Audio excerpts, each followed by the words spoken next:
오늘 이 아침에도 하나님의 은혜를 사모하여 기도의 자리에 나아오신 모든 성도님들을 환영하고 축복합니다. 이 아침 우리에게 주신 하나님의 말씀은 구약성경 레위기 26장 1절부터 13절까지 말씀입니다. 너희는 자기를 위하여 우상을 만들지 말지니 조각한 것이나 주상을 세우지 말며 너희 땅에 조각한 석상을 세우고 그에게 경배하지 말라. 나는 너희의 하나님 여호와임이니라. 너희는 내 안식일을 지키며 내 성소를 경외하라. 나는 여호와이니라. 너희가 내 규례와 계명을 준행하면 내가 너희에게 철따라 비를 주리니 땅은 그 산물을 내고 밭의 나무는 열매를 맺으리라. 너희의 타작은 포도 딸 때까지 미치며 너희의 포도 따는 것은 파종할 때까지 미치리니 너희가 음식을 배불리 먹고 너희의 땅에 안전하게 거주하리라. 내가 그 땅에 평화를 줄 것인즉 너희가 누울 때 너희를 두렵게 할 자가 없을 것이며 내가 사나운 짐승을 그 땅에서 제할 것이요 칼이 너희의 땅에 두루 행하지 아니할 것이며 너희의 원수들을 쫓으리니 그들이 너희 앞에서 칼에 엎드려질 것이라. 또 너희 다섯이 백을 쫓고 너희 백이 만을 쫓으리니 너희 대적들이 너희 앞에서 칼에 엎드려질 것이며 내가 너희를 돌보아 너희를 번성하게 하고 너희를 창대하게 할 것이며 내가 너희와 함께한 내 언약을 이행하리라. 너희는 오래 두었던 묵은 곡식을 먹다가 새 곡식으로 말미암아 묵은 곡식을 치우게 될 것이며 내가 내 성막을 너희 중에 세우리니 내 마음이 너희를 싫어하지 아니할 것이며 나는 너희 중에 행하여 너희의 하나님이 되고 너희는 내 백성이 될 것이니라. 나는 너희를 애굽 땅에서 인도해내어 그들에게 종된 것을 면하게 한 너희의 하나님 여호와이니라. 내가 너희의 멍에의 빗장을 부수고 너희를 바로 서서 걷게 하였느니라. 아멘. 오늘 본문은 레위기 전체를 갈무리하는 그 시작에 있는 본문입니다. 일반적으로 구약의 율법들은 그 내용을 마무리할 때 축복과 저주에 대한 설명으로 끝을 맺는데 레위기도 그러한 형식을 따르고 있는 것입니다. 특별히 오늘 본문에서는 순종에 대한 이야기를 다루고 있습니다. 본문은 한 가지 당부로 그 말씀을 시작합니다. 그것은 우상을 만들지 말고 그것들을 경배하지 말라는 것입니다. 당시 가나안 땅에는 엘, 바알, 아세라, 아스타롯, 다곤, 몰렉, 모트, 그모스 등 수많은 신들이 있었습니다. 이 중 엘은 가나안 최고의 신으로서 신들의 아버지라 불리는 우상이었습니다. 또한 아세라는 엘의 아내로 신들의 창조 여신으로 불리었습니다. 그리고 엘과 아세라의 아들이 바로 바알인데 바알은 풍요와 다산을 상징하는 우상으로서 농사를 짓는 그들의 문화에서 가장 숭배했던 대상이었습니다. 이 외에도 아스다롯은 풍요의 여신으로, 다곤은 날씨를 주관하는 신으로, 밀곰, 말감, 몰록 등으로 성경에 쓰여 있는 몰렉은 암몬의 국가신으로, 모트는 어린아이를 제물로 바치는 죽음의 신으로, 그모스는 전쟁의 신으로서 숭배의 대상이었습니다.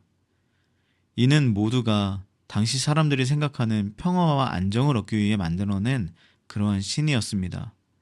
그래서 오늘 본문에서는 우상을 만들고 그것에 경배하지 말도록 하면서 이스라엘 백성이 경외해야 하는 유일한 분은 오직 하나님이심을 말씀하고 시작하는 것입니다.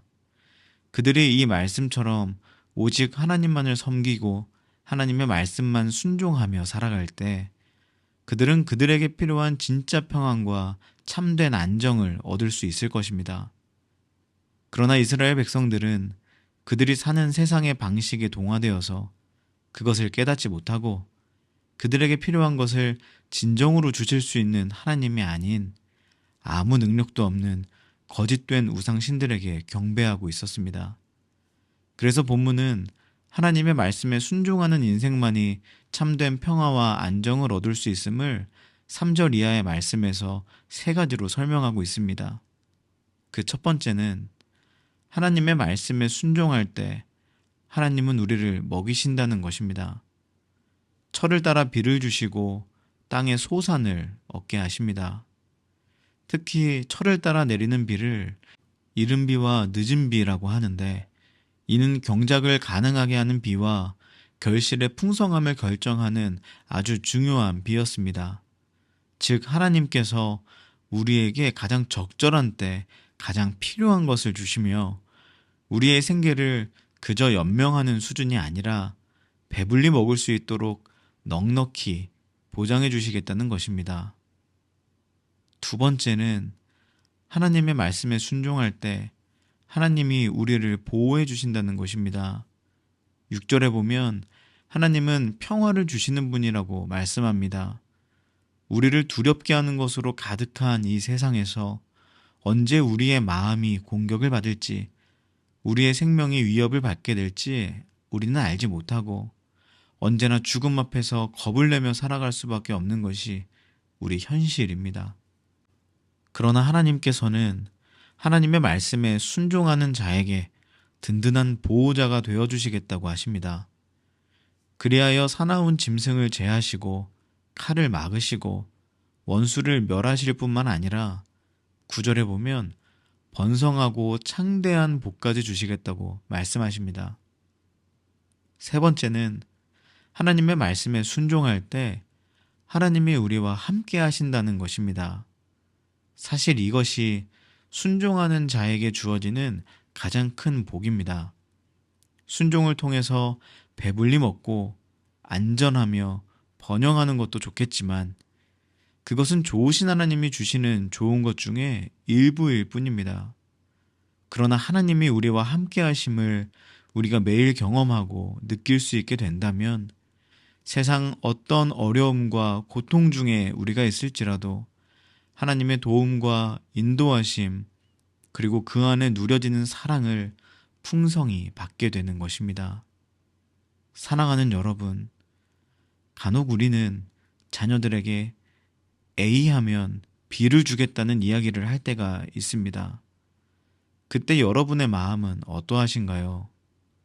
양치하고 오면 선물을 줄게 라고 이야기했다면 아마도 양치하는 훈련을 하도록 하기 위한 마음과 또한 동시에 자녀에게 좋은 선물을 주고 싶은 사랑의 마음이 있을 것입니다.